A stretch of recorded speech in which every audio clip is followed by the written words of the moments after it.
So one more thing for the template that might be useful depending on how you've organized your pages is that I'd like to add something that shows me which page number I am on. To do this, we have a field in Project Properties that I can link a tag to store the page number. So that field is current page. If I link a tag to it, I'll just pick tag 6 I haven't used yet. Then it's always going to be storing whatever page number I'm on, 1, 2, or 3, in tag 6. Page request is also here. This is used to send a number from somewhere to force it to go to a certain page. So for example, if we added this linked to a PLC tag, and your PLC tag sent the number 3, then it would force the screen to go to page 3. To use these tags, you have to enable sync options. So just set this to local remote. And then on my template page, I'm going to add a numeric field in the corner here, displaying tag 6. So whenever I simulate, we're going to see an indication of what page number I'm on.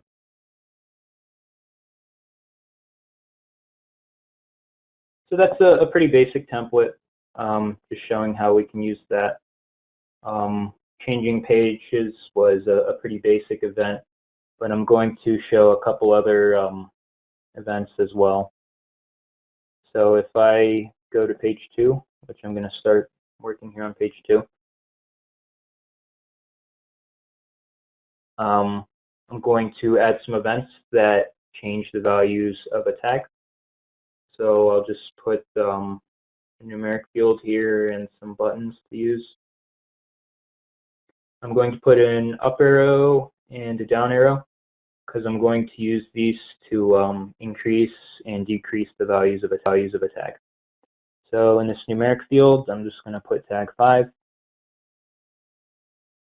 And what I'd like to do is have this up arrow increase the value of tag 5 and the down arrow decrease its value. So for the up arrow, I need to add an event on mouse click. The event I'm looking for is to increment a tag, which is under the tags category. So here we'll see a couple different options. We could use data transfer, which would save the value of one tag into another tag. Toggle bit, which just flips the tag between 0 and 1. Really, it's looking for a Boolean tag. However, we do have this bit index field, which lets us choose the index of the bit we're toggling. So if I did select a short or something here, and I selected like bit index 5, then it would toggle the 5th bit of that short. Set bit sets a bit to 1. Reset bit sets a bit to 0. Write tag allows me to pick any number and save that number into this tag. Or step tag, which is for incrementing and decrementing. So that's the one that I want here. So to set this up, I need to select the tag by clicking the plus here and picking tag 5. Step, this is the value we're incrementing of. I want this to be a 1. The step limit, this is the high boundary. So that's going to be a 10. I just don't want to go past 10. And do not step over. I need to set to true, which makes the limit actually take effect. So now I want to set the opposite up with my down arrow. Basically do the same exact thing. Use the step tag event, pick tag 5, step this time by -1 to go down, set my step limit to -10 to make a floor, and set this to true so I don't go beyond -10. The last thing I want to do here is, this is more of an optional thing, but I'm going to change the minimum and maximum of this field to -10 and 10. I say it's more of an optional thing because the button won't let me go beyond it anyway. However, I do have it set to read write, so if I tried to type in a bigger number, it would have let me until I just added this minimum and maximum. And I'll show what I mean by that.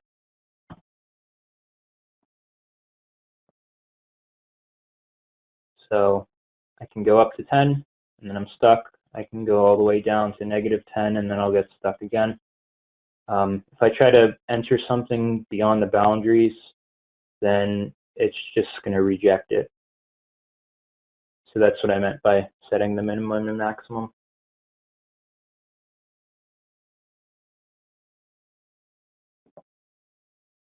To return to page 1 real quick, I did create 2 types of buttons here, a maintain button, a momentary button and a maintain button.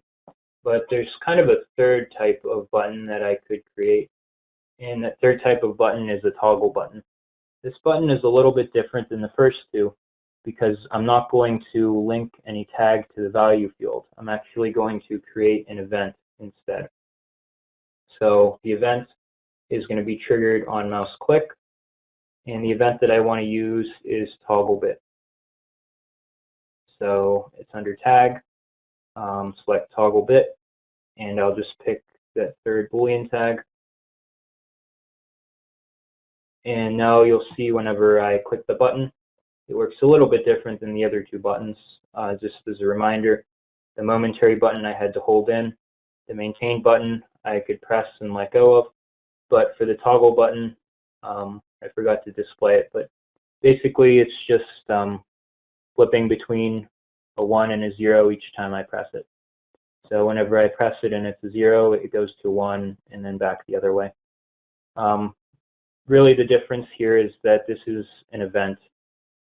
So that's why you see the behavior working just a little bit differently.